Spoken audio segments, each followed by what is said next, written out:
بہت پرانے زمانے کی بات ہے۔ ایک وسیع و عریض سلطنت تھی جس کا نام روشن آباد تھا۔ اس سلطنت کا حکمران بادشاہ فخر الدین تھا، جو اپنی عدل پسندی، دانائی اور رحم دلی کے باعث دور دور تک مشہور تھا۔ اس کی ایک ہی بیٹی تھی، شہزادی مانور، جو حسن و اخلاق دونوں میں اپنی مثال اب تھی۔ اس کی آنکھوں میں ایسی چمک تھی جیسے اندھیری رات میں چاندنی اتر آئی ہو، مگر اس کے دل میں غرور کا شائبہ تک نہ تھا۔ وہ نرم، خو شفیق اور رعایا کے دکھ درد کو محسوس کرنے والی تھی۔ اسی سلطنت کے ایک کنارے پر ایک غریب بستی آباد تھی، جہاں ایک نوجوان رہتا تھا جس کا نام حسن تھا۔ وہ پیشے سے لکڑہارا تھا۔ ہر صبح جنگل جاتا، لکڑیاں کاٹتا اور انہیں بیچ کر اپنی بوڑھی ماں کے لیے 2 وقت کی روٹی کا بندوبست کرتا۔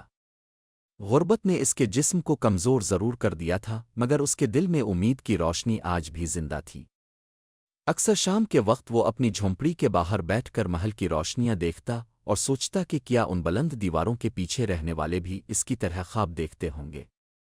اور انہی لمحوں میں محل کی بالکونی میں کھڑی شہزادی بھی چاند کو دیکھتے ہوئے یہی سوچتی کہ کیا محل سے باہر کے لوگ واقعی اتنے خوش ہوتے ہیں جتنا وہ دکھائی دیتے ہیں۔ ایک دن اعلان ہوا کہ بادشاہ اپنی بیٹی کی سالگرہ کے موقع پر ایک عظیم دعوت کا اہتمام کرے گا۔ پورا شہر خوشیوں سے گونج اٹھا، مگر غریب بستیوں میں وہی خاموشی اور مجبوری چھائی رہی۔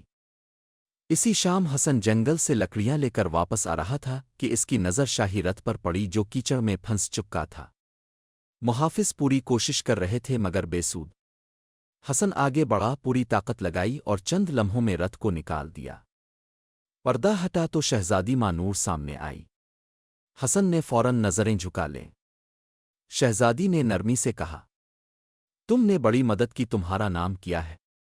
وہ جھجکتے ہوئے بولا، میں حسن ہوں، ایک معمولی لکڑہارا۔ شہزادی مسکرائی، نہیں، تم معمولی نہیں ہو۔ جس دل میں خدمت ہو وہ بلند ہوتا ہے۔ یہ الفاظ حسن کے دل میں اتر گئے جیسے کسی نے اندھیرے میں چراغ جلا دیا ہو۔ چند دن بعد اعلان ہوا کہ شہزادی کے لیے ایسا شخص چنا جائے گا جو دانائی، سچائی اور کردار میں سب سے بہتر ہو۔ شہر کے امیر، رئیس اور شہزادے خزانے لے کر دربار میں پہنچے۔ حسن بھی آیا، مگر اس کے پاس صرف ایک پرانا صندوق تھا جس میں قرن پاک اور اس کی ماں کی دعائیں تھیں۔ لوگ ہنسنے لگے۔ بادشاہ نے پوچھا، تم کیا لائے ہو؟ حسن نے دھیرے سے کہا، میرے پاس سونا نہیں مگر سچائی ہے۔ دربار پر خاموشی چھا گئی۔ 2 صندوق رکھے گئے، ایک میں دولت تھی اور دوسرے میں کچھ نہیں۔ حسن نے وہ صندوق چنا جو خالی تھا۔ بادشاہ نے فرمایا، تم نے وہ دولت چنی ہے جو آنکھوں سے نہیں دیکھی جاتی مگر دلوں کو روشن کر دیتی ہے۔ پھر ایک اور آزمائش آئی، بدلہ معافی۔ حسن نے کہا، جس دل میں اللہ بستا ہو وہاں نفرت نہیں رہتی۔ یہ سن کر شہزادی کی آنکھوں میں آنسو آ گئے۔ بادشاہ کھڑے ہو گئے اور فرمایا، آج سے حسن میرا داماد اور اس سلطنت کا ولی عہد ہے۔ شہزادی نے مسکرا کر کہا، میں نے دولت نہیں، کردار کو چانا ہے۔ حسن کی ماں نے سجدے میں گر کر شکر ادا کیا۔ وقت گزرتا گیا۔ حسن بادشاہ بن گیا مگر اس کی سادگی نہ بدلی۔ محل کے دروازے سب کے لیے کھلے رہتے۔ باہر ایک تختی آویزاں تھی۔ یہ وہ بادشاہ ہے جو تخت پر نہیں، دلوں پر حکومت کرتا ہے۔